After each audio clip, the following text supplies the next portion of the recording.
Pois não, Shavuot Tov a todos. Esse nosso grupo, vamos dizer que o fundamento dele é tratar de assuntos esotéricos, com o Rabino Loiber, que tem muito conhecimento de Torá, sobejamente já conhecido por todos. O, esse grupo hoje vai tratar do poder das palavras. O poder das palavras, quem ainda não teve oportunidade de tratar desse assunto, vai perceber que a pessoa não sabe o poder que elas têm, elas recuam nas alturas. E agora, sabendo que o Rabino, então, quando já tem uma boa prática, uma boa experiência de longa data sobre esses temas dessa natureza esotérica, já podemos colocá-lo no ar. Opa, Shabbat Tov para todos. Muito obrigado pelas lindas palavras, Sr. Boris. Então, sobre esse tema do o poder das palavras, é um tema tão importante no judaísmo. Está escrito que Deus criou o mundo por meio de palavras. No primeiro dia, ele falou Vai Or, ele não falou Fiat Lux. O mundo não foi criado em latim, foi criado em hebraico clássico. Ele falou Vai Or, que seja luz. Diz o Zohar que o Sefer Yetzirah foi escrito pelo nosso patriarca Avraham Avinu, e lá ele traz a explicação que quer dizer que Deus criou o mundo por meio das palavras. Se no segundo mandamento a gente vê que esse conceito que Deus ele está acima de absolutamente todos os conceitos materiais. O material é limite e Hashem, Deus, ele está acima desses limites. Então, você imagina a coisa mais linda aqui embaixo. Se você vai ver a Tiferet de Atzilut, a fonte da beleza, aí essa coisa mais linda aqui embaixo é a coisa mais feia possível imaginável, relativo à fonte dessa beleza lá em cima. Então, quer dizer que quando a Torá fala, vai da Hashem, que Deus falou, ela está se referindo a uma coisa mais profunda do que isso. Não é uma fala como você fala. Então, é como o Deus soprou, Deus não soprou. Então, o que quer dizer Deus soprou? Quando ele fez o Adão e a Eva, ele fez uma criatura só. Então, o que quer dizer lá que Deus soprou? Deus não soprou. Então, diz o Zohar, a Torá usa esse exemplo de soprou, porque quem sopra, sopra o que tem dentro. Manda na fach, metorre na fach. Quem sopra, sopra de si próprio. Quem coloca, coloca o que está fora. Então, para te falar que a sua alma é uma parte de Hashem, uma parte de Deus, é usada a palavra soprou. Quando é usada a palavra cheirou, que Deus sentiu o cheiro agradável do sacrifício do Noah, que é a carne queimada e um cheiro tão agradável que você passa na rua aqui no Bom Retiro, tem muito desses cheiros agradáveis que a gente atravessa a rua para não pegar uma fumaça dessas e chegar em casa com esse cheiro agradável. Não tem nada de agradável esse cheiro e Deus não cheirou. Então, por que Deus está acima desses conceitos materiais de soprar, cheirar? Então, por que está escrito o cheiro agradável? Que lá, da mesma maneira que o soprou, é que a sua alma, no mundo de Atzilut, ela recebe a identidade própria, ela se torna parte de Deus. Acima de Atzilut, você é Deus. Em Atzilut, você se torna parte de Deus. Acima de Atzilut, você é brilho do sol no sol. Brilho do sol no sol é sol. E quando o brilho do sol chega na terra, ele é o brilho do sol. Então, acima de Atzilut, você é Deus. Você recebe a sua identidade própria em Atzilut. Aí você é Saboris. Aí, de Atzilut, você desce até o mundo de Briá. Do mundo de Briá, você desce até o mundo de Estirá. Do mundo de Estirá são mundos espirituais. Até você chegar no mundo de Asiá, que tem um lado espiritual e também tem um lado material. É o único mundo material que existe. E aí, o Xerô, então, é o inverso do soprou. Então, a Torá usa o Xerô como exemplo Não é que Deus chorou, não é que Deus sentiu o cheiro agradável e o cheiro não é nada agradável e Deus não sentiu o cheiro agradável. E se tivesse sentido, ele ia falar que não é nada agradável. Deus está acima. É uma forma da comunicação É uma forma, com o isso, Criador, com a criatura, isso, para ele ter um conceito que não fica tão abstrato e isso. inentendível.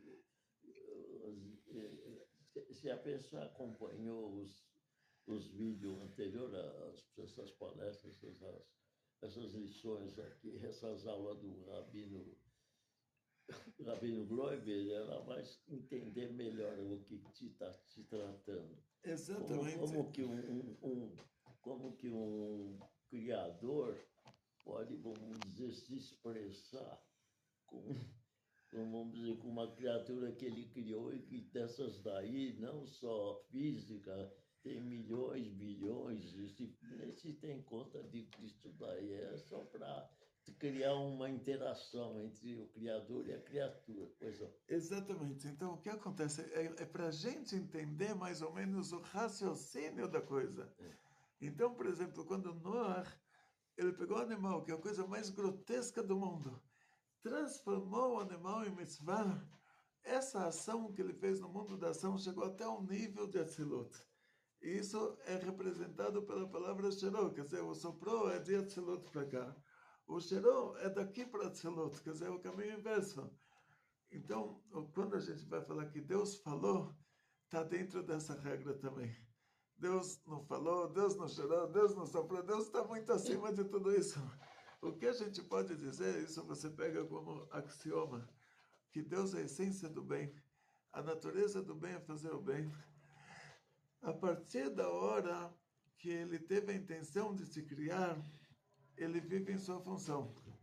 Diferente do Deus dos outros lá, que tem um transtorno de personalidade narcisista, ele criou a pessoa para castigar, criou a pessoa para dar castigo, que ele precisa se sentir que ele é o todo-poderoso e o outro, e para ele ser o todo-poderoso tem que ter alguém para ele pisar.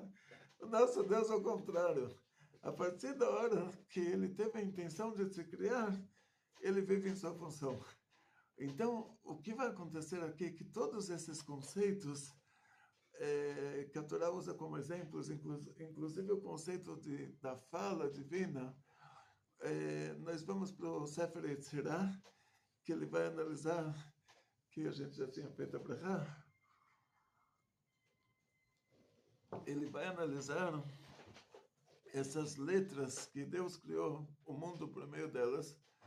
E lá o nosso patriarca, Jesus Ora, Avraham Avinu, ele analisa cada uma dessas letras. Ele vai dizer o seguinte, que tem, isso na linguagem do Sefer Yetzirah, né? Ele vai dividir em letras e caminhos, e vai começar contando sobre a criação. Eu já vou pular toda a linguagem do Sefer Yetzirah, porque ele diz assim, 32 caminhos. Esses 32 caminhos são 22 letras e 10 sefirot. Então, vamos já direto para esse assunto. Quando Hashem ele vai te criar, você é o objetivo final da criação. Para chegar do nível de essência divina, Atzmut Mahut, até você, primeira coisa, ele desce para um nível que vai ser chamado de Ak. Adão Kadmon. Quando a gente ouve a palavra Adão, está se referindo a 10 sefirot. Quer dizer que Deus se revela já de 10 formas diferentes. Isso pode ser traduzido como emanações, mas que vai ser uma estrutura de 10 sefirot, que essas 10 sefirot, sendo que elas são 10 emanações divinas, elas vão se ramificar. Então, quando chega ao nosso nível de criação do mundo, está escrito que Deus ele criou o mundo com 10 pronunciamentos, depois a gente tem 10 mandamentos, temos as 10 sefirot, tem uma sincronização entre esses conceitos. Então, esses 10 pronunciamentos divinos, diz o Avraham Avinu no Sefer Yetzirah, que ele vai se ramificar e essas letras elas vão se montar até chegar, não está escrito no princípio que Deus criou uma pedra, está escrito que Deus fez a luz, está escrito que a presença divina pairava sobre a água, mas não está escrito que Deus criou a água, mas a luz está escrito que Deus criou a luz, mas era aquela luz dos primeiros 7 dias, que depois só no 4º dia foi criado o sol, então não era a mesma luz, era uma luz que dava para ver o mundo de ponta a ponta, essa luz vai voltar no futuro, e na prática, diz o Sefer Yetzirah, até você chegar numa pedra, essas letras elas vão se encaixando, e elas representam a ramificação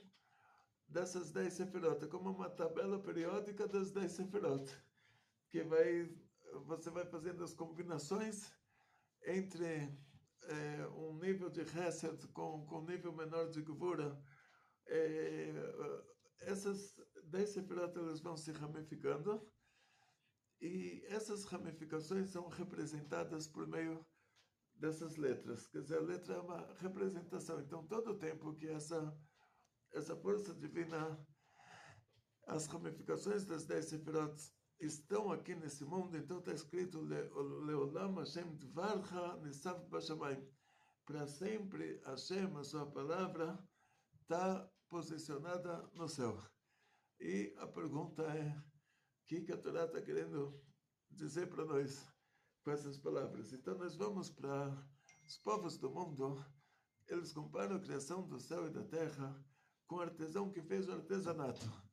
Então o artesão fez o artesanato, e eu te pergunto, essa pessoa está viva hoje ou não?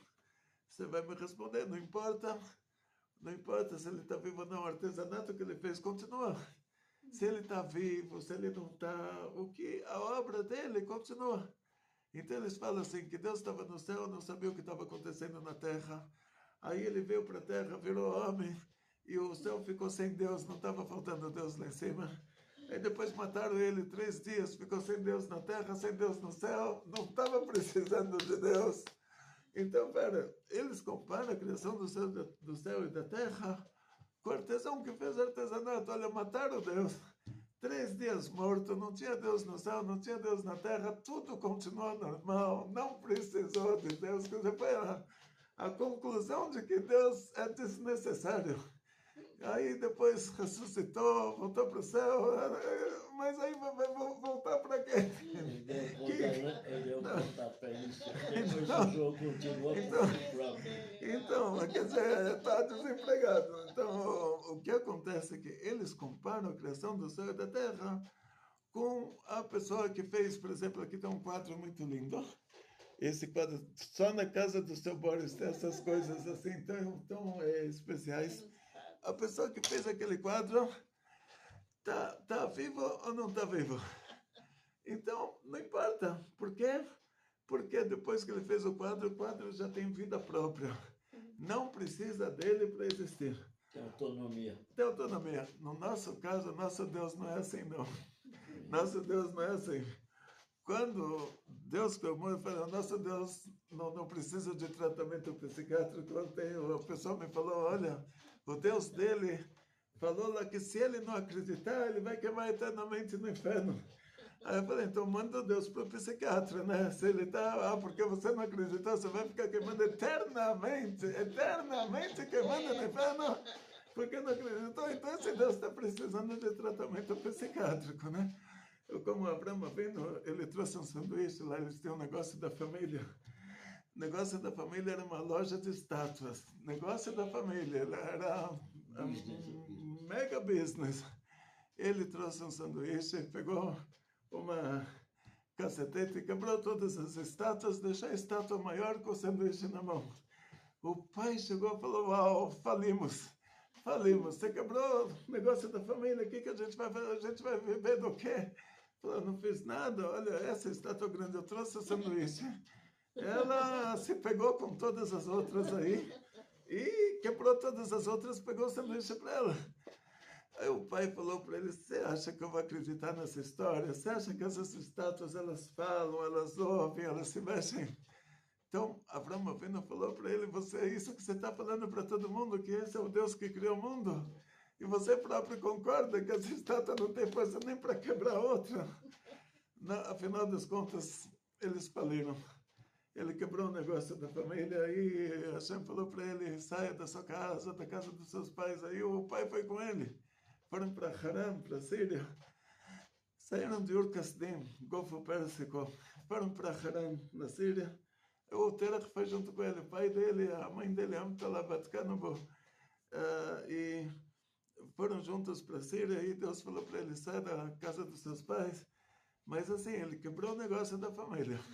Sem essas estátuas. Então, porque esses povos do mundo, eles acham que Deus, depois que criou o mundo, acabou. Agora, aonde você chega nesse assunto, Leolam Hashem, Dvar Hanetzav Bashamayim, quando você fala sobre a palavra divina, quer dizer que Deus falou que seja luz, Deus falou, e a hierarquia, que seja o céu material. Então, se essa palavra, ou seja, assim, essa ramificação das 10 sefirot, essas ramificações das 10 sefirot, representadas pela letra Shin, pela letra Mem, pela letra Yud, pela letra Mem, que forma a palavra Shamayim, se essas ramificações das 10 sefirot, elas param de estar lá, não tem mais céu.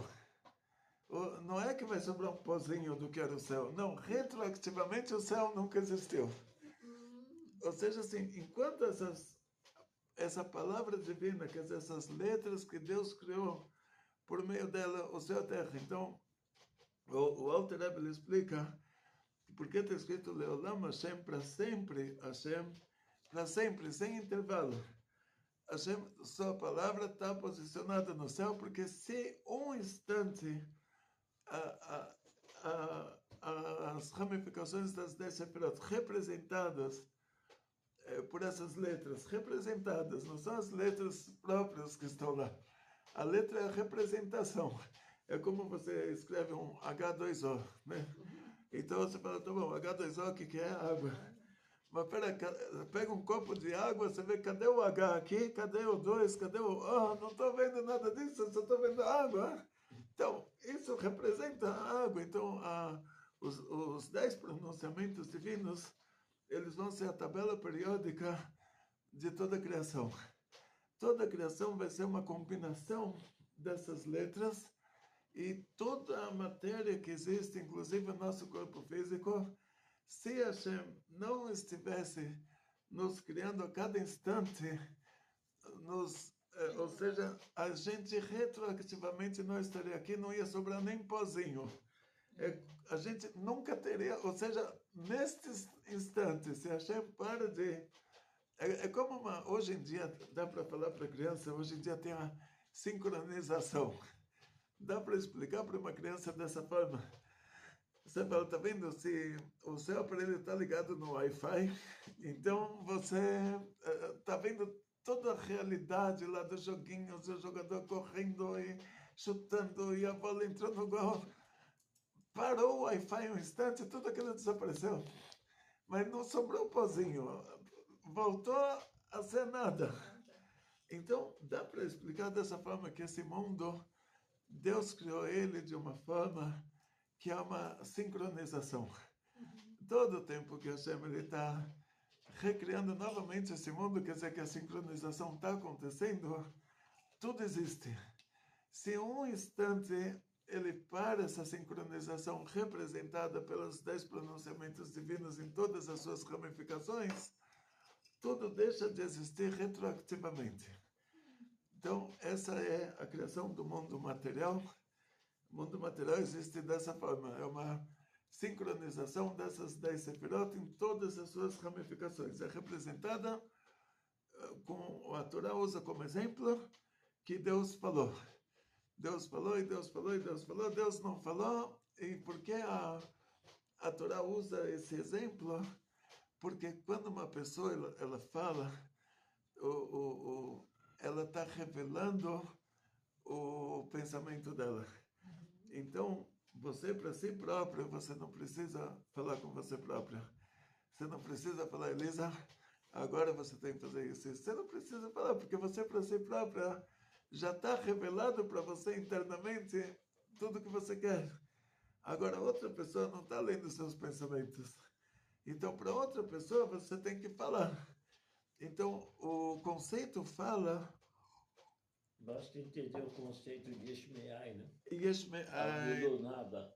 Exatamente, exatamente. Então, o conceito fala, quer dizer, a revelação.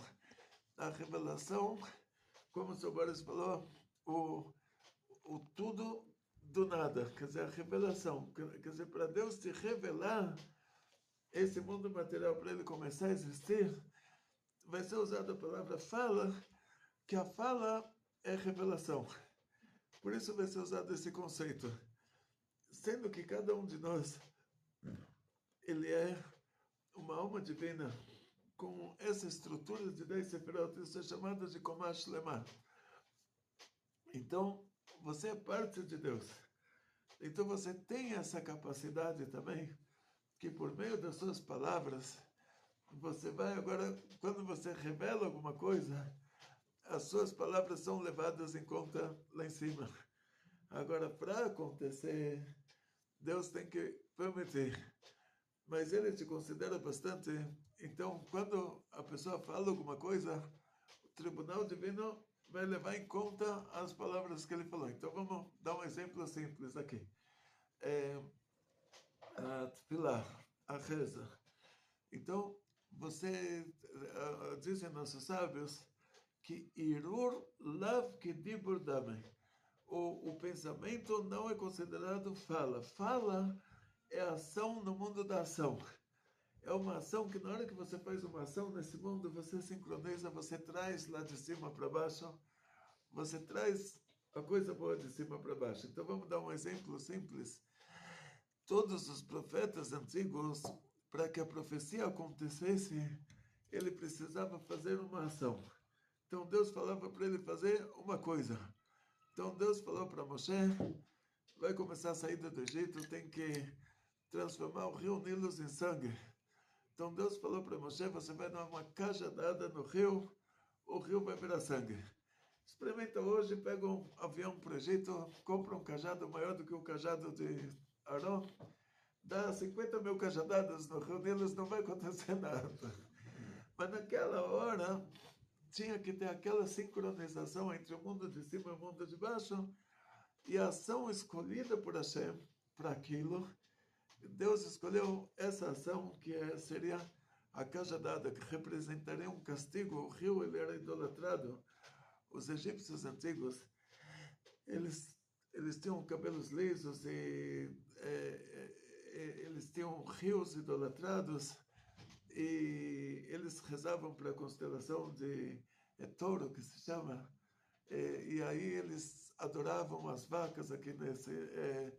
eles rezavam para a constelação de Ares, então eles adoravam os carneiros, então eles tinham lá toda a idolatria deles, era baseada nesse rio e nos animais. Então o rio era o principal da idolatria, era o rio sagrado. E eles eram pessoas de pele escura, que cabelo liso, eles tinham vacas sagradas, rios sagrados. Depois veio o rei da Assíria, Sanherib. A Síria é norte do Iraque. Sanherib, o mundo naquela época era muito pequeno. O mundo inteiro, a civilização inteira começou na Mesopotâmia, né? Todo mundo concorda que a Arca de Noé aterrissou lá. Como se diz, a água baixou lá no Babel que é o Iraque, e lá foi construída a Torre de Babel, quer dizer, a civilização começou lá, naquela região do Iraque. Então, na época do rei da Assíria, não tinha Grécia, não tinha Roma, a Europa era floresta amazônica, a China era floresta amazônica, toda a civilização, quanto tempo já deu para pessoas da Arca de Noé até o Sanherib, era do Vale do Rio Indo até as pirâmides, acho que do Sudão, alguma coisa assim, até o Egito. o Egito, assim, mas não o Egito político, assim, o Egito onde ele era habitado na época antiga. Então, o Senaqueribe foi para o Egito, pegou todos aqueles egípcios originais, levou eles para outro lugar. E colocou no lugar deles, colocou outro povo, mas depois vieram os gregos e pegaram aquela região, depois vieram os árabes. Hoje a população lá é árabe, falando árabe. Não são egípcios da Torá. Então, hoje você vai, depois do Vale do Rio Indo, você chega lá, tem uns hindus, eles têm pele escura, cabelo liso, rios sagrados, vacas sagradas, todos os detalhes, assim, lembra muito aquele Egito, aquele povo original do Egito. E o que aconteceu? Hashem falou para Moshe, foi escolhida a ação, no mundo da ação, você tem que dar cajadada no rio, porque a cajadada representa um castigo. Esse rio idolatrado, dá uma cacetada nele. Moshe falou, não posso ser ingrato com esse rio. A ingratidão no judaísmo é uma coisa muito grave. Não posso ser ingrato com esse rio. Quando eu era pequeno, minha mãe me colocou numa cestinha nesse rio. A filha do faraó veio mergulhar, se purificar das idolatrias do pai dela. Me encontrou, quer dizer, esse rio me salvou a vida. Se eu não estivesse lá naquela hora, Deus me livre, soldados egípcios iam me pegar. Então, esse rio me salvou a vida. Não posso dar um castigo para ele, não posso dar cacetada nele. Deus podia ter falado, então vamos fazer esse rio virar sangue sem cajadada. Eu falei, não tem como fazer sem a cajadada. Então fala para Arão dar a cajadada, quer dizer, tem que ter ação no mundo da ação. Sim. Aí Arão deu a cajadada. Então tem damos, perdeia, que nem chegamos na terceira praga, que é os piolhos. A terra do Egito iria virar piolho. Então Deus falou para Moshe, você pega essa terra e joga para cima, como uma pessoa que está tirando uma pedra, jogando fora uma coisa, joga para cima essa terra e toda a terra do Egito vai virar piolho. Também era uma ação, uma ingratidão. Moshe Rabbeinu falou, eu um dia salvei a vida do judeu. Tinha um soldado egípcio tentando assassinar o judeu a chicotadas para roubar a mulher dele. Olha que morte trágica para roubar a mulher dele. Eu cheguei lá, falei o nome de Hashem, 72 letras, saiu a alma do egípcio, saiu do corpo, ele enterrou o egípcio naquela terra. Então ele falou, a terra do Egito me protegeu para o faraó não descobrir o que eu tinha feito, até esse próprio judeu ir lá dedurar. O judeu que ele salvou foi dedurar ele, né, que ele matou o egípcio. Era o Datan e Abiram dessa paraxá, da nossa paraxá. Final deles é que o que aconteceu lá para o egípcio aconteceu para eles, que a terra se abriu, eles caíram dentro, no deserto, tinha toda a história lá. Mas o Moshe Rabbeinu falou, essa terra me salvou. Eu não posso ser ingrato com essa terra. Então, a gratidão no judaísmo é uma coisa muito importante. Então, Deus teria que ter falado para ele, então vamos fazer isso acontecer sem você jogar a terra. E Deus falou, não tem como fazer, tem que ter ação no mundo da ação. Fala para o seu irmão, para o Arão, para ele jogar então essa terra que ele não tem, a terra não está, ele não está devendo favor para a terra, né? Então, se eles fizessem o contrário, se Arão jogasse a água do rio neles para cima e desse cacetada na terra, não ia acontecer nada. Tinha que ser aquela ação específica que a gente pediu naquele instante, não podia ser em outro tempo, não podia ser outro tipo de ação. Então aqui a gente volta para o nosso caso, que Hashem te deu 613 mandamentos. Tem mandamentos para Shabbat, tem mandamentos para o meio da semana, tem que ser aquele mandamento específico, naquela data específica, naquela hora específica. Vou dar um exemplo para vocês. Me contaram lá em Israel, fui estudar em Israel em 1978, ainda era uma criança de 18 anos, 50 anos atrás. Agora eu fiz 67, entrei no meu 78º, 50 anos redondo atrás. Me contaram uma história lá muito legal.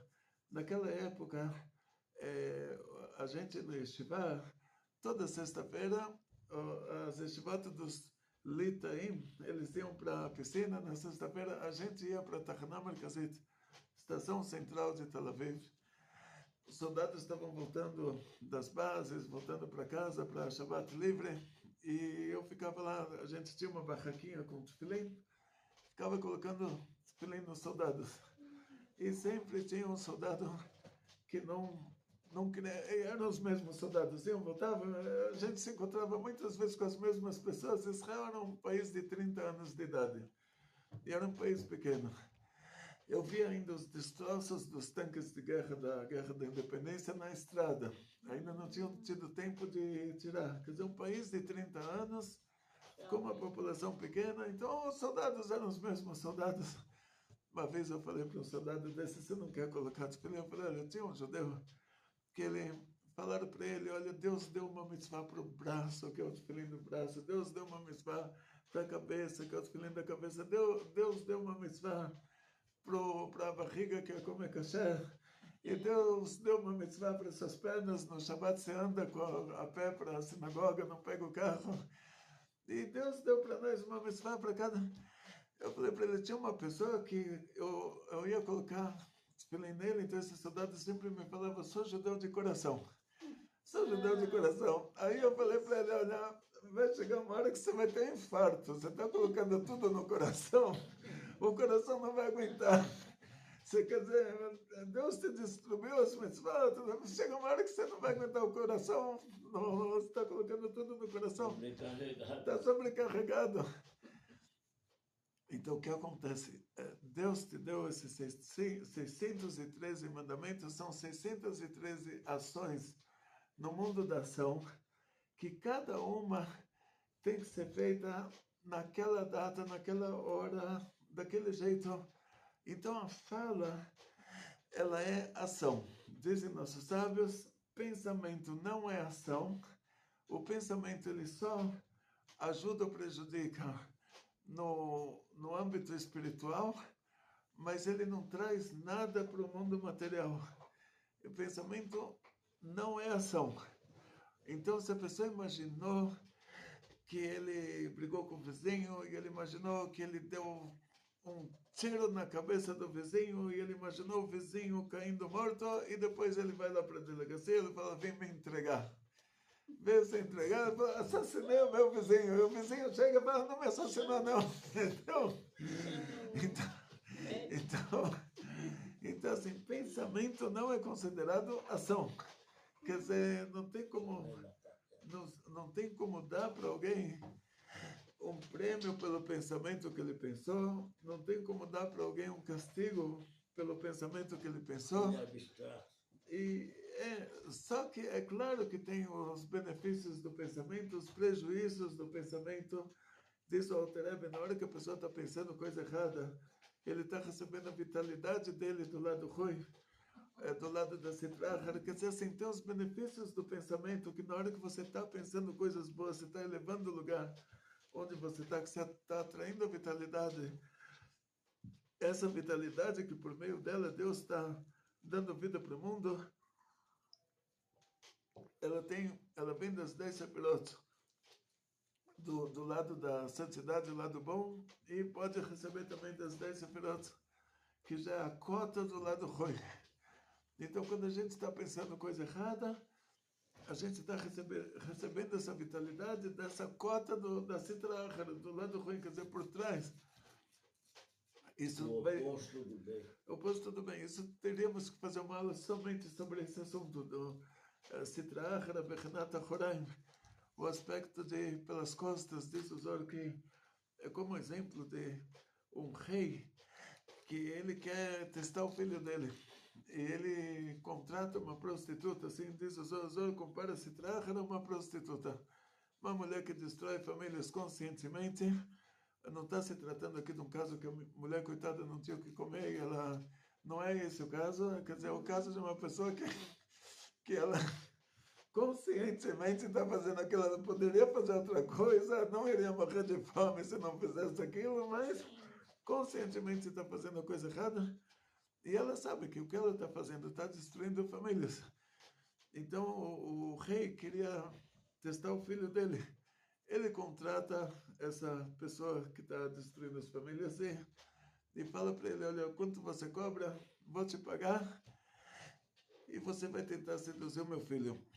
Agora ela está no rolo, que ela sabe que se ela não fizer, o rei vai falar, você faz isso para todo mundo, agora eu te contrato, você não vai tentar seduzir o meu filho? E se ela consegue seduzir o filho dele, ela sabe que ela está perdida. O rei vai falar, você destruiu minha família também, agora você não vai mais existir. Então ela não vai mais existir. Então ela está no rolo. Aí o que ela faz? Aí ela faz o trabalho dela com o cúmulo da negligência. Então você tem que escolher entre Deus que criou o mundo e alguém pregado lá sangrando com coroa de espinho na cabeça. E essa é a opção. Então ela faz o cúmulo da negligência. Ela aparece como uma cobra no paraíso e fala, vocês não estão fugindo da cobra aqui? Então, e no final ela ia falar, Deus falou, uma cobra falou, eles teriam que ouvir quem?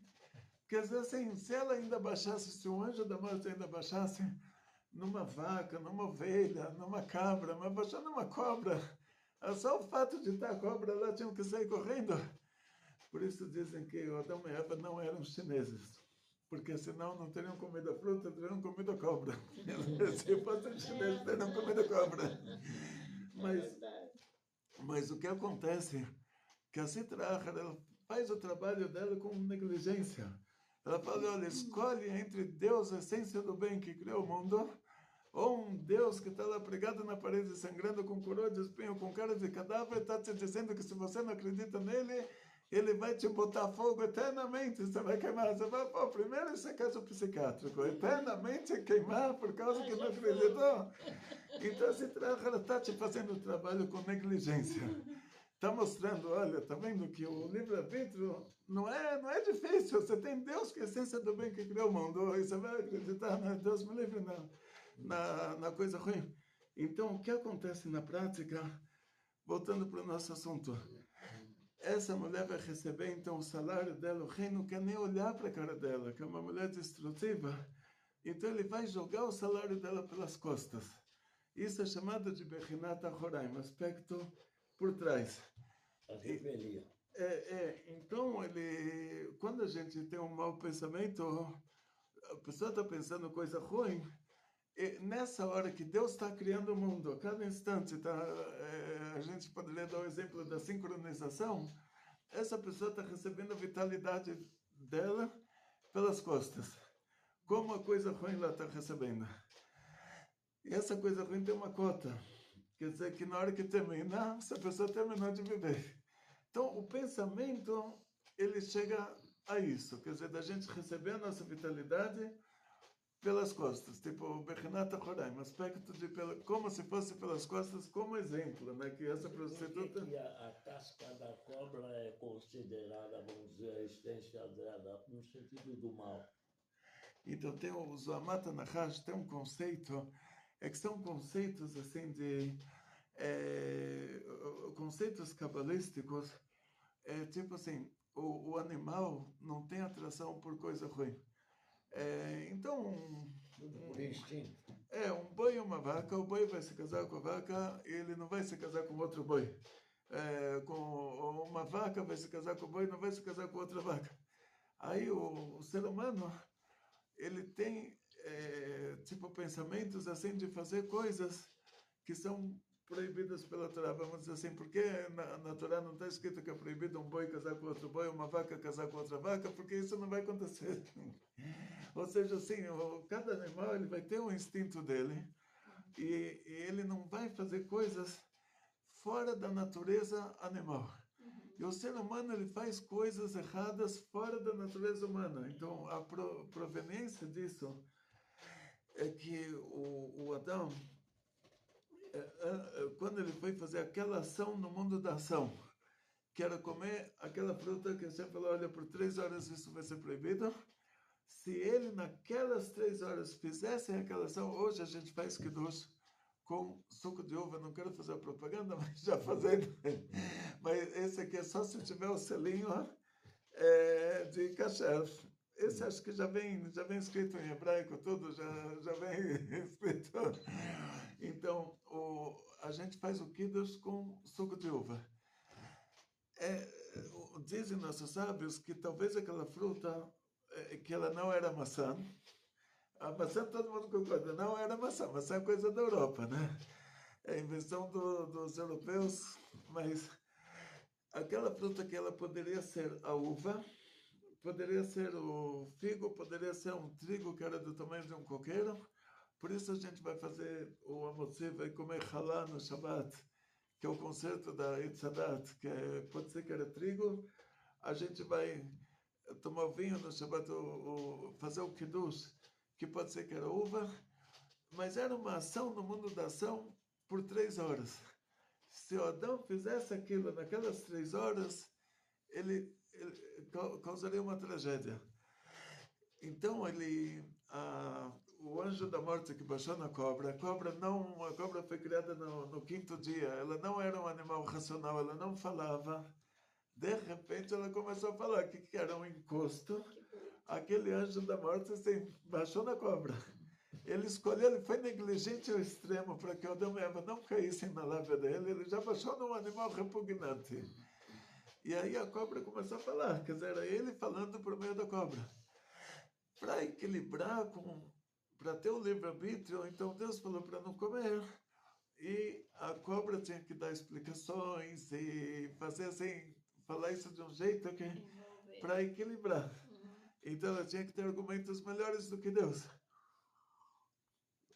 Aí ela falou, eu sempre estive aqui, o mundo sempre existiu, eu sou a ciência. O mundo sempre existiu, ainda não encontraram a pedra que sempre existiu. Por isso eles dão idades assim, eles não sabem que quando Deus criou o mundo, Deus criou o homem de 20 anos. Se o cientista estivesse no dia da criação do mundo, e havia Adão e Eva, o nosso tamanho adulto é 20 anos. Ele ia falar, esses dois aqui não são um nenê que acabou de nascer. Deus criou pedra de 1 milhão de anos, que é a idade adulta da pedra. Deus fez 1 bilhão de anos-luz, que é a idade adulta da luz. Ou seja, cada coisa que Deus criou já com aquela idade, que é a idade adulta daquela coisa. Certo. Então, deu start no mundo. Então eles se atrapalham por causa disso. Eles falam, pô, mas não pode ser que Adão, na sexta-feira, no 6º dia da criação, já tinha 20 anos. Ele nasceu 20 anos antes, entende? Não pode ser que essa pedra já tinha...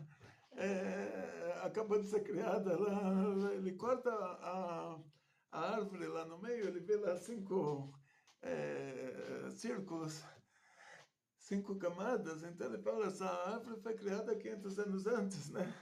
Não que Deus criou a árvore com 500 anos de idade. Então, dentro desse contexto, a cobra ela falou assim, esse mundo sempre existiu, essa árvore sempre existiu, veio alguém aqui, comeu essa fruta, virou Deus, e ele não quer concorrência, ninguém gosta de concorrência. Então ele falou para vocês não comerem, senão vocês vão virar Deus também. O Adão, ele comeu aquela fruta, fez aquela ação no mundo da ação, ele se auto-idolatrou, ele falou, agora eu vou ser Deus. Então, ou ele foi influenciado pela Hawa? Foi influenciado tudo, mas na hora ele foi influenciado dessa forma. Ela falou assim, come isso, você vai virar Deus. Integração.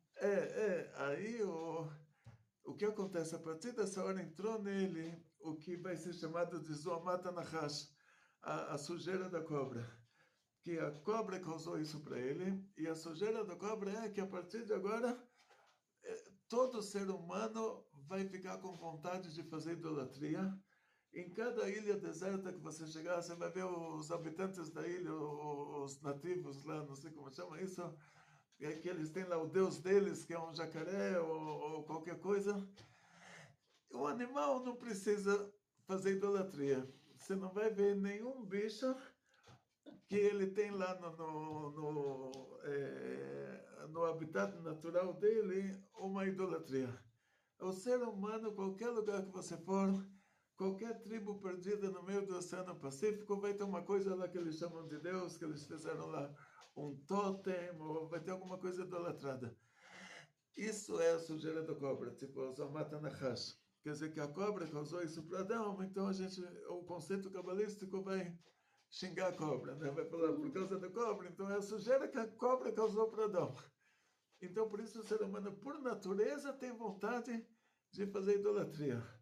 O nosso povo no Monte Sinai, Hashem tirou isso de nós, depois fizeram o bezerro de ouro, isso voltou. Depois os Anshem Knesset Agdolah, entre a destruição do primeiro Bet HaMikdash, que foi destruído por causa de idolatria também, aí eles fizeram... aí vai ter opinião que fizeram 40 jejuns, ou que não fizeram os 40 jejuns, mas que pediram para Hashem. Aí vão ter opiniões diversas como eles conseguiram isso, mas eles conseguiram tirar de nós a vontade de fazer idolatria. Os povos do mundo não. Então, qualquer lugar que você for no mundo, você vai ver sempre uma idolatria. Por natureza, ele precisa de uma idolatria. A gente já não tem mais isso na nossa natureza. Então, isso é a Zomat Nachash. Outra coisa, depois que o Adão ele brigou com a Eva, então ele teve um caso lá com a mulher do anjo da morte, que no mundo espiritual, cada anjo ele tem uma anja, não tem anjo solteiro. Então o Gabriel vai ter uma Gabriela, assim, falo de brincadeira, os nomes, mas assim, eu tenho um anjo Gabriel, ele vai ter uma Gabriela, o Rafael vai ter uma Rafaela, o Michael vai ter uma Michaela, mas cada anjo tem uma esposa. Eles geram os outros seres, os anjos. Então, mas aí o que acontece? Esses anjos que foram enviados para o nosso mundo para interagir com a gente, eles vieram só o marido, não veio a esposa. Agora o anjo da morte, esse trouxe a mulher junto. E essa mulher, Eli, sendo que ele é o cúmulo da coisa ruim, ele é o cúmulo da citrahara, ele tem um prazer em ver a mulher dele dormindo com outro, que é o cúmulo o extremo contrário, assim, o cúmulo da coisa ruim. Então ela, para agradar ele, viveu marido e mulher com Adão por 130 anos. Essa Eli e também outra N.A., que é a mãe dos coisas ruins.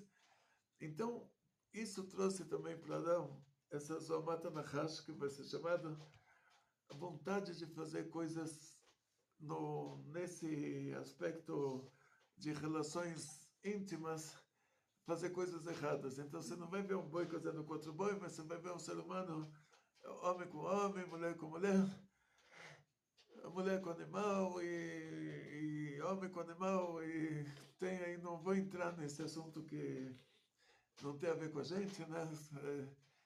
Mesmo que dizem que Israel está com problema dessa característica, mas assim, Israel não é todo mundo que mora lá que é judeu. Não estou falando sobre os árabes, estou falando a população judaica de Israel.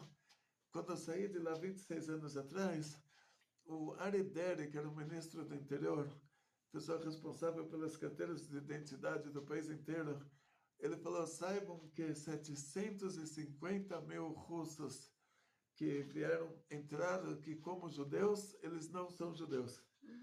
Então tem muita coisa lá que acontece que você fala, olha, pela nossa natureza a gente não faria isso, mas de repente você vê eles fazendo. Então essa semana minha esposa me contou que teve lá alguma coisa dessa categoria. Não é característica judaica isso.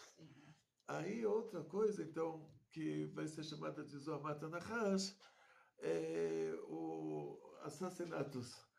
Que o Adão Arishon, Deus falou para ele: se você fizer essa ação no mundo da ação, você come essa fruta, você vai estar assassinando o mundo inteiro. Você vai estar assassinando todo mundo.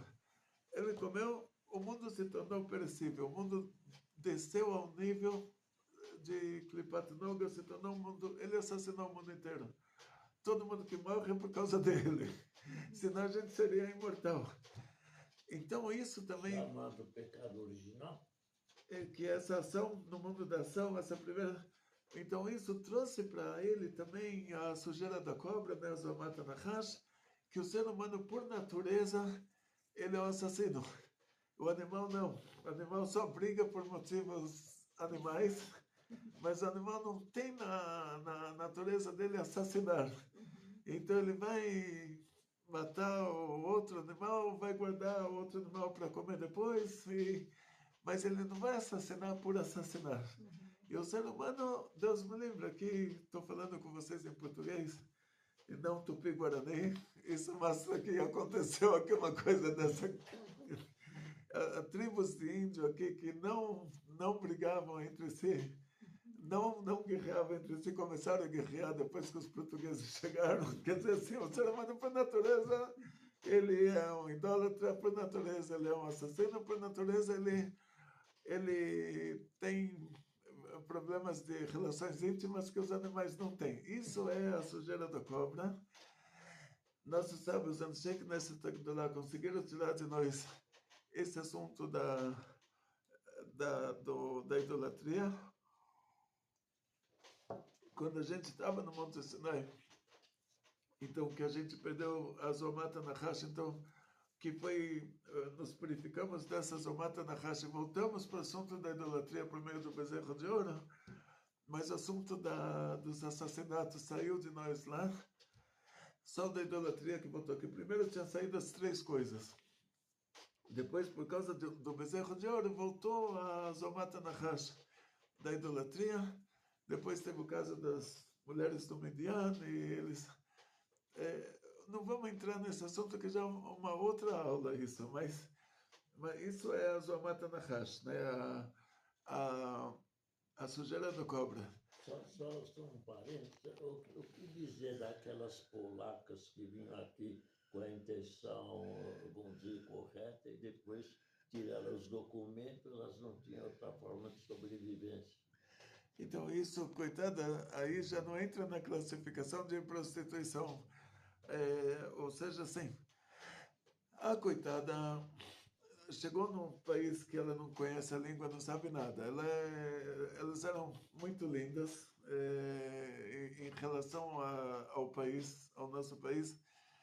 Então, enganaram elas, e depois elas entraram nisso, já estava dando muito dinheiro, então ela já... Então, não entraria... Tinha outra forma de viver, né? Mesmo depois, quando ela já está acostumada a fazer isso, mesmo se tiver outra forma de viver, mas o que dizem nossos sábios? O castigo para mulher que destrói as famílias, o castigo dela é o seguinte, que no começo, não é Deus que castiga aqui, não é Deus que castiga, uma coisa assim. A própria coisa errada que a gente faz se reverte contra nós. A mãe fala para a filha, não coloca o ferro dentro da tomada. A filha vai lá e coloca, leva um choque. Não é a mãe que vai dar um choque na filha. Mas no caso dela, era uma questão de sobrevivência. Então, por isso. Então, no caso, nossos sábios nos contam por que Deus falou que não tem que fazer uma coisa dessas. É a mãe falando para a filha que, olha, se você fizer isso, você vai se machucar. Então, todos os mandamentos divinos são para o nosso bem. Não é que Deus ele é o transtorno de personalidade narcisista, ele te criou para te castigar e ele te coloca coisas impossíveis de fazer para ele te castigar e falar, olha, tá vendo? Eu sou o grande e você é o pequeno. Eu sou todo poderoso, eu te castigo e você é o coitado que é castigado. Não. Uma questão só que surge, a questão que surge vamos dizer, não seria um pagamento por uma encarnação anterior? Vamos chegar lá. Tá, aí o que acontece na prática, todos os mandamentos divinos são para o nosso bem. Então, se Deus falou que uma mulher não tem que ter uma relação com alguém que não é o marido dela, isso é para o nosso bem. Então, por que? Aonde entra o nosso bem nisso? Dizem nossos sábios assim que no começo ela é uma jovem linda e ela faz dinheiro com esse negócio. Tipo, qualquer um que quer dormir com ela, ela cobra. E ela começa a juntar muito dinheiro. E ela fica, graças a Deus, fica numa situação muito boa. A Torá não aceita dela doação. Está escrito que é proibido receber o salário de uma prostituta como doação, porque a Torá não quer incentivar ela. A Torá não quer que ela fale, hoje eu vou fazer hora extra para dar uma tzedakah. Então é proibido receber uma tzedakah de um trabalho desses para que ela não faça hora extra para para dar essa tzedakah. Rejeitada. Para não motivar ela a trabalhar mais horas nisso. Depois, o que acontece com essa coitada? Dizem nossos sábios, ela chega numa idade que, na lei da oferta e da procura, já tem outros jovens que, uma vez eu vi uma reportagem, uma coisa real. Uma pessoa fez uma reportagem num cabaré, no Paraná, não me lembro mais o nome da cidade, que a cidade era famosa por ter esse cabaré lá. Entrevistou a dona do negócio. E ela falou uma pouca vergonha. Hoje em dia, todas as namoradas dormem com o namorado e o lugar aqui está vazio por causa disso. Uma pouca vergonha. Essa geração é uma geração perdida. Ninguém mais vem aqui. Porque todo mundo, hoje qualquer namorada já está disposta a dormir com o namorado. E ela estava falando que essas meninas de hoje é pouca vergonha, né? Ela perdeu os clientes. Acabaram com o negócio dela. Então, o que acontece? Que dizem nossos sábios, ela chega já numa idade que, na lei da oferta e da procura, quem já vai pagar para isso ou já vai pagar para uma mulher mais jovem. Aí, só que ela, não é o problema que agora ela não tem mais clientes, ela tem o dinheiro que ela juntou. Só que ela agora desenvolveu uma necessidade fisiológica que ela precisa dos homens. Isso fisiologicamente, ela trabalhou com isso ela fez isso há muitos anos. E ela desenvolveu aquela necessidade fisiológica e agora ela sente essa necessidade assim, virou para ela como fome, sede, assim como... ela tem agora fome de dormir com alguém. Aí o dinheiro que ela juntou, ela começa a pagar para jovens para dormir com ela. E no final ela morre pobre. Assim dizem nossos sábios. Quer dizer, se ela pensa que ela ganhou dinheiro com isso, ela só desenvolveu uma necessidade fisiológica que depois ela vai pagar com o dinheiro dela para ter isso que está faltando tanto para ela. E no final ela morre pobre. Deus me livre. Agora, voltando para o assunto da fala, que é o nosso tema aqui. Só para fechar essa coisa rápida, Assim, vamos dizer, ela se tornou dessa forma, o que antes era, vamos dizer, antes era proprietária e depois ficou inquilina. Vamos dizer, isso o que entrou no subconsciente dela. Desenvolveu uma necessidade biológica, fisiológica, ou seja, assim, a gente não tem isso, por exemplo, porque a gente não está no meio desses. Mas ela, todo dia, estava dormindo lá com muitos homens. Então, aquilo ficou, o corpo dela se desenvolveu de uma forma que aquilo ficou para ela uma necessidade, como a gente tem necessidade de comer, dormir. Ela tem essa necessidade de dormir com alguém, de ter uma relação íntima com alguém, que é como se ela não está fazendo isso, é como se estivesse faltando comida para ela. Ela precisa disso, agora virou como comer e beber. Funcionou. Ela desenvolveu uma necessidade fisiológica, que a gente, graças a Deus, não tem isso, a gente não tem nem como dar um exemplo disso, mas ela desenvolveu essa necessidade fisiológica que agora ela precisa dos homens.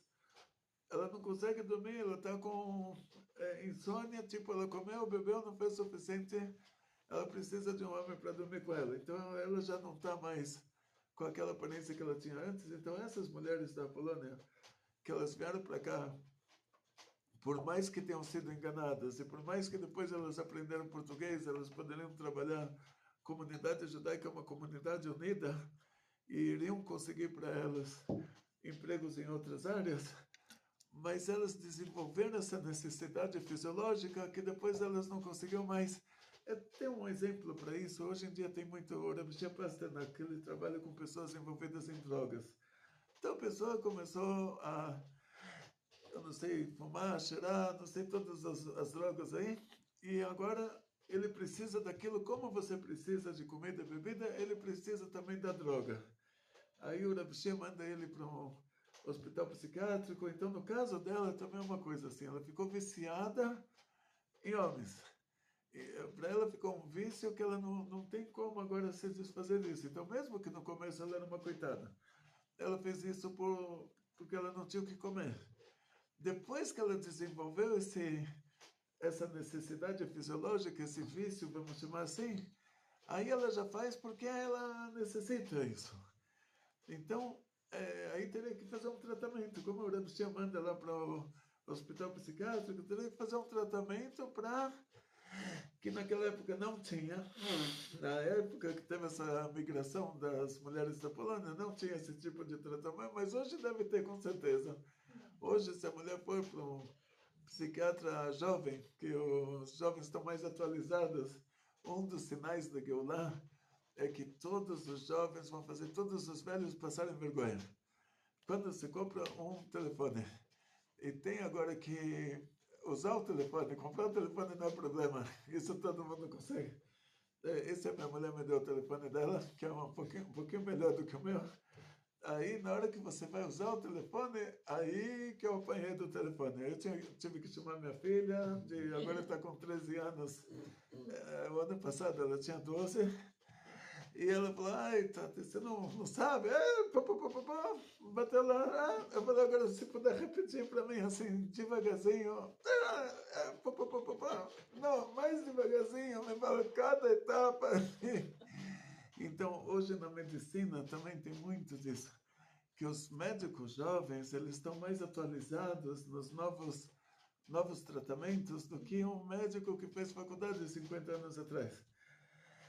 Então, o ideal seria assim, se uma mulher está com um problema desses, hoje com certeza deve ter um tratamento para isso, e ela poderia procurar um psiquiatra jovem que tivesse uma opção para resolver isso. Isso já porque entra na mesma classificação que as drogas. Quer dizer, ela desenvolveu uma necessidade fisiológica, ela não tem como parar. Ela não consegue parar. Se ela para, ela não dorme, não come, ela condicionou.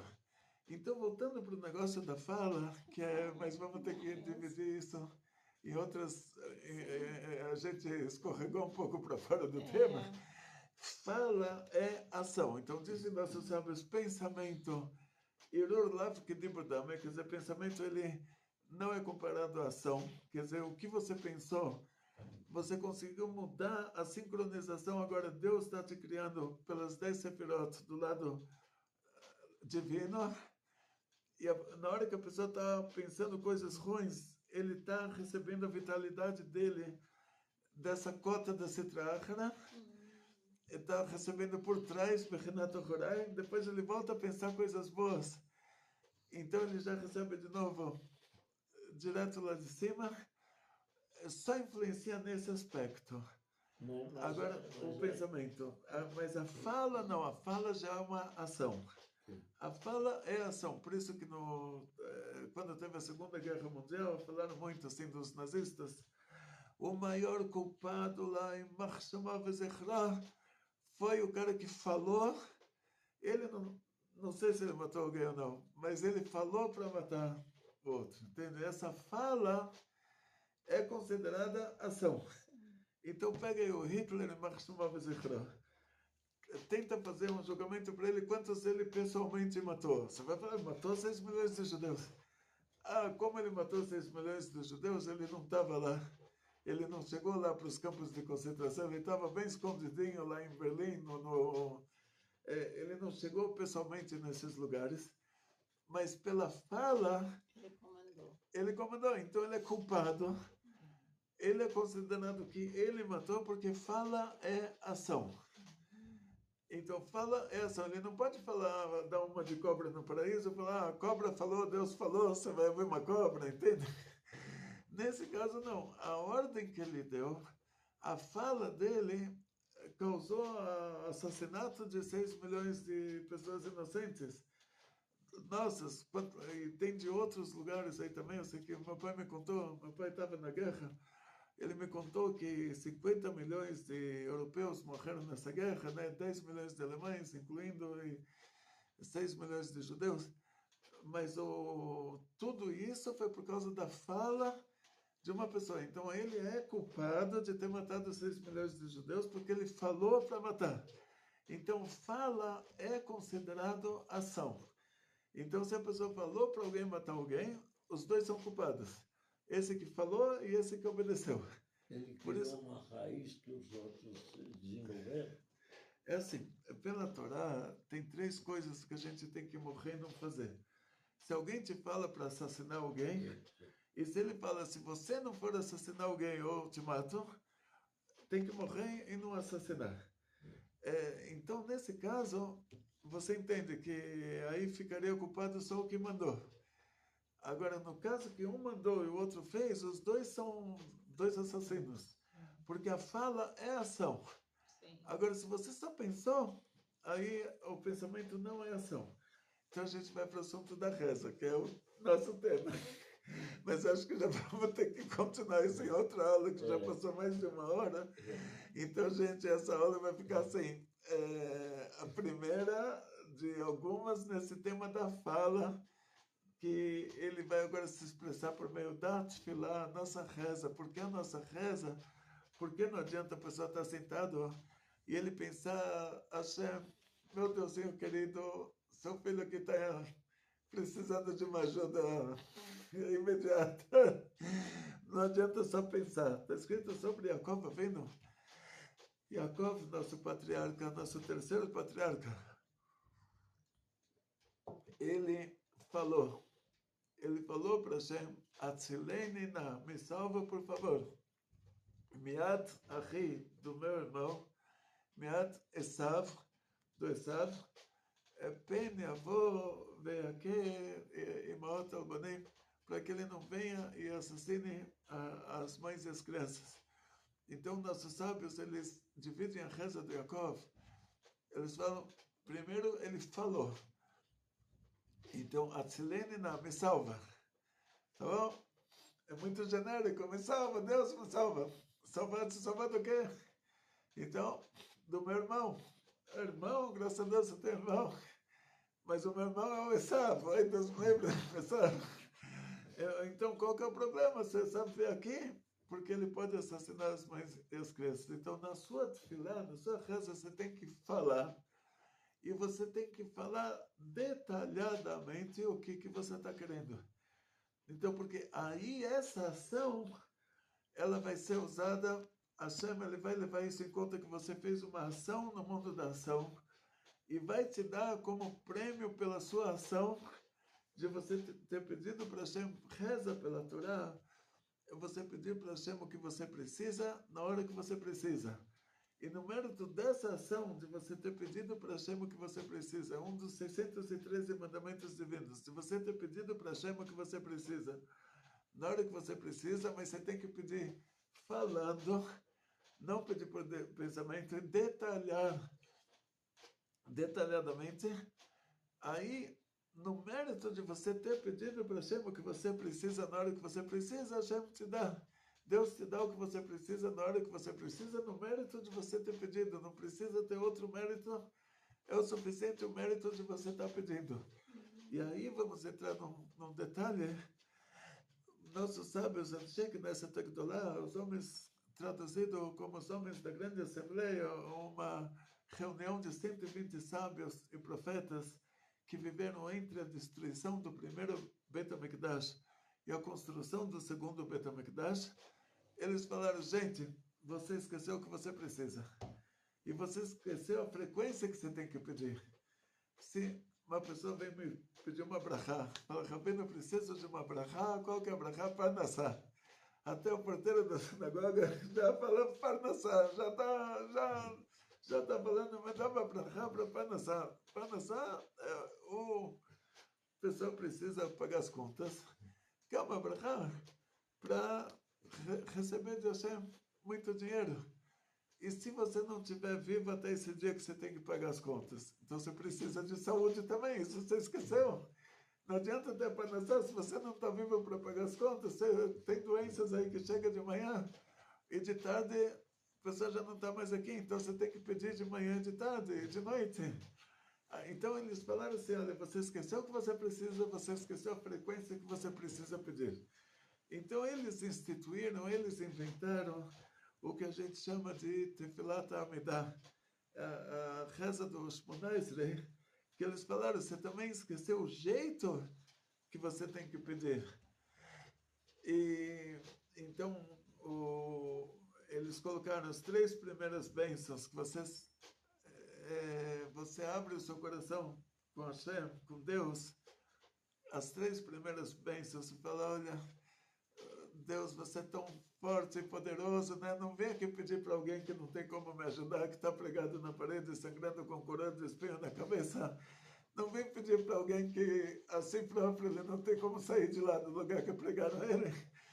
Eu venho pedir para você que você é Eloquim Abraão, Eloquim Yitzhak, Eloquim Jacob. Quer dizer, as primeiras 3 bênçãos, você está dizendo para Hashem, olha, você é grande, você é o único, minha única saída agora. Você é o único que é capaz de me ajudar. Não tem como pedir para outras pessoas, eles não têm essa capacidade. Então, já as primeiras 3 bênçãos, você está abrindo o seu coração com Hashem. As 3 últimas são despedidas. De 18 você tirou 6, vai sobrar 12, que são pedidos. E aí eles vão te falar, você não precisa de Mashiach. Fala, eu estou no desespero, tenho que pagar as contas. Tá, e se você não tem saúde, você morre antes de pagar as contas. Se tiver agora que eu lá, Mashiach, você já nem precisa pagar as contas, já todo vai ter agora uma nova era. E você não precisa. Então eles colocaram 12 coisas que cada um de nós precisa. E sendo que as mulheres, elas são isentas dos mandamentos divinos, que tem um tempo determinado, o mandamento faça. O mandamento não faça, ela é obrigada a cumprir mesmo que tenha tempo determinado. Mas os mandamentos façam, mitzvot aseh, que tem um tempo determinado, a mulher não precisa cumprir, não precisa colocar tefilim, não precisa tzitzit. Então, mas a tefilá precisa sim, porque a tefilá não tem tempo determinado. A tefilá é você pedir para Hashem o que você precisa na hora que você precisa. E os nossos sábios, eu sei que nessa Agdolá, eles falaram, olha, mas você está esquecendo o que você precisa, e você está esquecendo a frequência que você tem que pedir. Mas esse mandamento não é um mandamento que tem um tempo determinado. É um mandamento que não tem tempo determinado. Eles só te colocaram o que você tem que falar e em que frequência você tem que falar. O mínimo, mas você pode acrescentar lá, chega no Shema Kolenu, você pode acrescentar 400 coisas, não tem problema. Então, na prática, mulheres também têm que falar chamada de Amidah, que é essa reza de você pedir para Hashem o que você precisa, na hora que você precisa, você pode pedir sussurrando, mas tem que ter, não pode ser só por pensamento. E isso, sussurrando, a gente aprende da Hannah, mãe do profeta Shmuel, que tinha a de hoje, que ela estava rezando no Mishkan e ela estava sussurrando. Então, daí a gente aprende que a reza da Amidah tem que falar baixinho, mas tem que falar, obrigado a falar. Outro detalhe a reza da noite, então as mulheres não seriam obrigadas, seria a reza da manhã, a reza da tarde, porque o Arvit já é uma dúvida na Gemara, se precisaria ou não precisaria. Nossos sábios determinaram então que sim, mas sendo que o motivo da reza de Arvit ele é menor, da Amidah de Arvit ele é menor, então as mulheres já estão isentas da reza da noite. O Shema entra nessa regra de você pedir o que você precisa na hora que você precisa? Não, o Shema não. O Shema ele vai entrar na regra de declaração. Você declara, Shema Israel, Shema Elokeinu Hashem Echad, você declara, faz uma declaração sobre o que é Deus, o que você precisa fazer em relação a Deus. Então ele é um mandamento faça, que tem um tempo determinado e que ele não é um pedido, não é uma reza. Aí a mulher está isenta, a mulher não precisa falar Shema Israel. Você fala porque você quer ganhar mais, mas você não precisa falar, porque o mandamento faça, que ele não é tefilá, você não está pedindo nada. Você está fazendo a declaração de que Deus te ama e de que Ele vai te dar muitas coisas boas e que Ele é o Shema Israel, o primeiro versículo, você fala Shema Israel.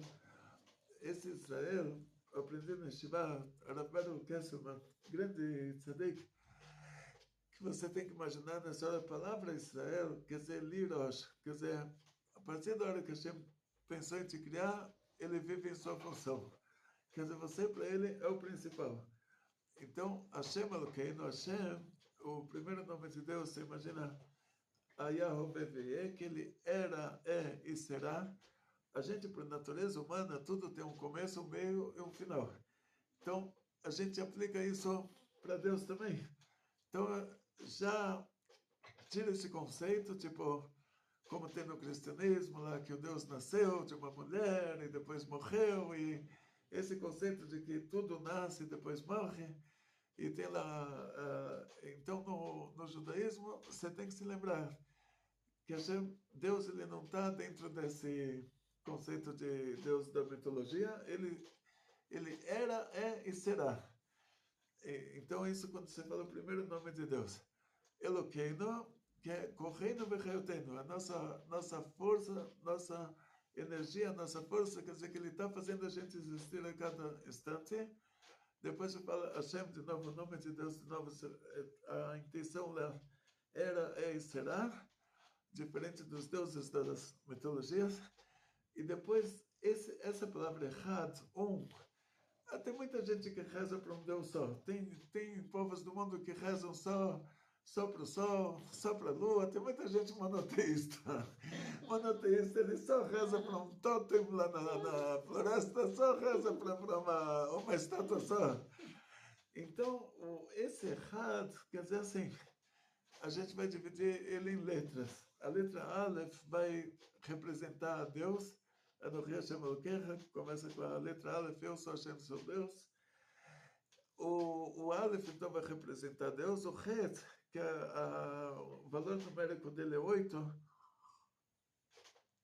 vai ser dividido assim, 7 céus e terra, porque o Malchut, ele também é céu e também é terra, então, 7 céus e terra, que está se relacionando a 7, a Sefirot da Chesed Gvurah, Tiferet, Netzach, Hod, Yesod e Malchut, e o Dalet, valor numérico dele é 4, então, Arba Luchot Olam, quer dizer, os 4 lados do mundo.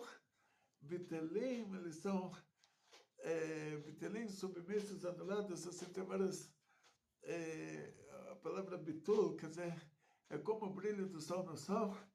Bitelim, Lelufa Shel Olam, aí vai, eles são Bitelim, que é difícil traduzir a palavra Bitul para português, que não tem essa palavra em português. Pode falar submissos, anulados, que o submisso... Nulidade. Como o brilho, mas é como o brilho do sol no sol, que o brilho do sol no sol é uma coisa importante. Ele é sol. E aqui o anulado em português é pesado, entende? O submisso também é rebaixado, quer dizer, não tem uma palavra dessas anulado, quer dizer, o brilho do sol no sol é batel. Não é fusão. Mas ele é só fusão, isso mesmo. Então vai ser como uma fusão. Bitelim Lelufa Shel Olam, como o brilho do sol no sol, que Ziva Shemesh Bashemesh, a gente vai imaginar então Hashem Elokeinu, que é Yichud Havah, a união entre a Chokhmah e a Binah lá em cima. Hashem Echad, Yichud Zum, é a união entre o Zer Anpin, que as formações da Sefirot são chamadas de face. Zer Anpin, a pequena face, a Chesed Gvurah, Tiferet, Netzach, Hod, Yesod, com o Malchut, Zer Anpin Benukva, que o Malchut é o lado feminino na Sefirah, traduzido como realeza, e o Zer Anpin, que é Kutz Abricho, que é o lado masculino, nesse caso, nessa pequena face, né? E essa é a intenção básica, quando você fala esse primeiro versículo, Shema Israel, Shema Elokeinu, Hashem Echad, pode falar inteiro porque é o versículo inteiro, Shema Israel, Adonai Eloheinu, Adonai Echad. Assim eu aprendi na Yeshiva, no meu primeiro ano de Yeshiva, quando eu fui o Kesselman, os nossos professores na Yeshiva, eles na Rússia, eles ensinaram a Torá de graça, eles foram presos por terem ensinado a Torá. Uma vez alguém me falou, um grande rabino que me falou, olha, você teve um bom exemplo. Se você teve o exemplo certo, né? A gente aqui fora, nessa época que a gente está vivendo, você não encontra mais essas pessoas tão grandes assim. É uma época que a Guimarães já previu que o lugar onde os sábios se reúnem se torna um prostíbulo, que quer dizer tudo por dinheiro. Então já virou. A gente não. Eu tive ainda exemplo, realmente eu pude fazer meu professor na Estivá, pegou 10 anos de Sibéria, de campo de trabalhos passados, que eu já tive ainda exemplo desses grandes tzadikim, Rav Moshe Weber. A gente hoje, para as nossas crianças, a gente não tem esse... mas então por isso que vai ter Geulah. É o sinal da Geulah é esse, que olha, quer saber que você está... chegando no limite mesmo. Né? Chegou. Quer saber que você está na geração que vai ter Geulah? Então, olha... esses detalhes são importantes. Vamos ter que terminar 1h20, já 20 minutos a mais do que precisava. A gente vai continuar esse tema. הצלחה, שבוע טוב ומברך, הצלחה, בריאות פרנסה ושפע נחת יהודי המתים מכל המשפחה. Vemos assim pela qualidade da aula, o nível espiritual que dispõe o nosso Rabino Gloiber aqui. Vamos dizer, é uma raridade de entrar com tanto nível de detalhe em qualquer tema e, vamos dizer, sabe tudo sem precisar ficar lendo e lembrando. É uma memória de fato excepcional. Só temos a agradecer e, se Deus quiser, no próximo encontro, ele continuará, porque o tempo foi insuficiente. Muito obrigado pelas lindas palavras, Sr. Boris. Muito obrigado para todos vocês que estão assistindo a nossa aula. Hatzlacha, Briut, Panasá Beshefa, muito sucesso, muita saúde, muito dinheiro, felicidades judaicas de toda a família, grandes milagres em grande estilo, muita alegria. Amém.